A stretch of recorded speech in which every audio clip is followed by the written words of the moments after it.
जय श्री राम। मित्रों, आज की कथा प्रसंग है श्री विष्णु के दीप की रक्षा का फल। ऐसा पुण्य फल है विष्णु मंदिर में घी के दीपक जलाने का। सत्युग की बात है, एक समय में भद्राश्व नामक महान राजा हुआ करते थे। भद्राश्व इतने शक्तिशाली राजा थे कि उनके नाम पर भद्राश्व वर्ष पड़ा। एक बार उनके राज्य में अगस्त मुनि पहुँचे। वे राजमहल में भी पधारे। राजा ने खूब आव भगत की। अगस्त ऋषि बोले, भद्राश्व, मैं तुम्हारे यहाँ 7 दिन रुकूंगा। राजा ने उनके ठहरने का विधिवत प्रबंध किया और अपने सेवकों इत्यादि को उनकी सेवा में लगा दिया। उन्होंने अपनी रानियों के से उनके दर्शन लाभ लेने को कहा। राजा भद्राश्व की रानी कांतिमती अत्यंत सुंदरी थी। कहते हैं उसके चेहरे की चमक 12 सूर्यों के समान चौंधियाँ देने वाली थी। रानी कांतिमती के अलावा राजा के रानीवास में 50,000 अन्य रानियां भी थी, पर कांतिमती की कोई बराबरी नहीं थी। पहले ही दिन रानी कांतिमती मुनि अगस्त के दर्शन के लिए आई।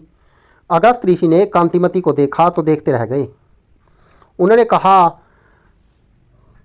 कहा, राजा, तू बड़ा ही भाग्यवान है, तू धन्य है।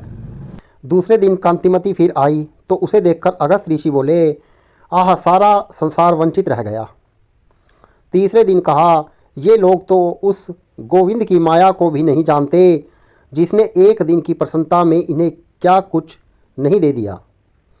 चौथे दिन जब कांतिमती मुनि के दर्शन के लिए पहुंची तो वे अपने दोनों हाथ ऊपर उठाकर बोले, हे जगन्नाथ, आप धन्य हैं, आपकी लीला महान है। इसी तरह 5वें दिन, भद्राश्व, तुम्हें बहुत बहुत धन्यवाद। हे अगस्त, तू धन्य हुआ। इसी तरह भी 6ठे दिन उन्होंने कांतिमती को देखकर प्रशंसात्मक टिप्पणियां की। 7वें दिन तो गजब ही हो गया। वे बोले कि राजा ही नहीं, उसकी रानी, सेवक सभी मूर्ख हैं जो मेरी बात नहीं समझते। इतना कहने के बाद वे उठे और सबके बीच राजा भद्राश्व के सामने ही भाव विभोर हो नाचने लगे। 7 दिनों तक रानी के जाने पर उसकी प्रशंसा, और अब यह सभी उपस्थित लोगों के सामने ही धीर गंभीर रहने वाले मुनि का नृत्य। कुछ देर तो राजा अचरज में रहा, फिर उसने विनम्रता से हाथ जोड़कर अगस्त ऋषि मुनि से इसका कारण पूछा। राजा के आश्चर्य और प्रश्न के उत्तर में मुनि ने कहा, राजन, आप पूर्व जन्म में हरिदत्त नाम का एक धनवान पर धर्म कर्म में विश्वास रखने वाले वैश्य के दास थे। उसकी सेवा सुरक्षा आपका काम था।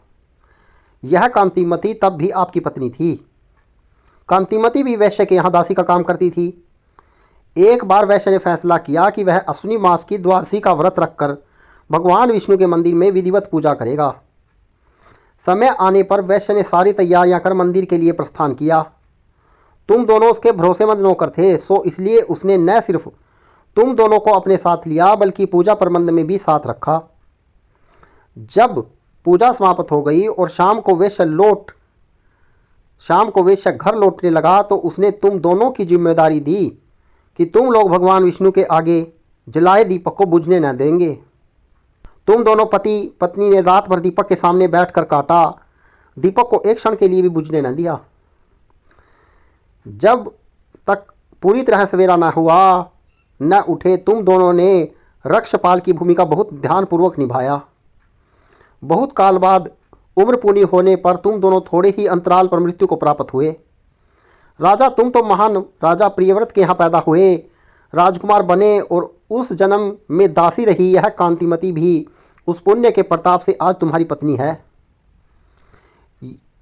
यह दीपक तो वैश्य का था, उसके यत्न और धन से जला था। तुमने तो बस उसके जलते रहने की देख रेख ही की थी। यदि केवल इतने से ही पुण्य का प्रताप यह फल दे सकता है तो जो विष्णु मंदिर में स्वयं दीपक जलाएंगे उनको कितना पुण्य मिलेगा। इसलिए मैंने कहा था कि सब संसार इससे वंचित रह गया।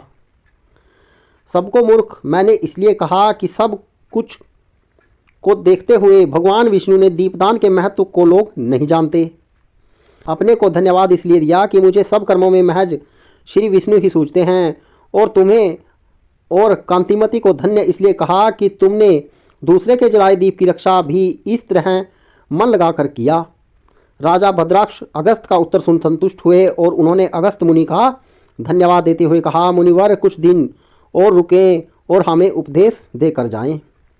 अगस्त मुनि ने भद्राक्ष को शीघ्र ही योग्य पुत्र का पिता बनने का आशीर्वाद दिया और कहा कि कार्तिक पूर्णिमा के अवसर पर मुझे पुष्कर में उपस्थित होना है, इसलिए मैं वहाँ के लिए प्रस्थान करूँगा। मित्रों, इस प्रकार की धार्मिक कहानियों के लिए हमारे YouTube चैनल को सब्सक्राइब कीजिए। जय श्री राम।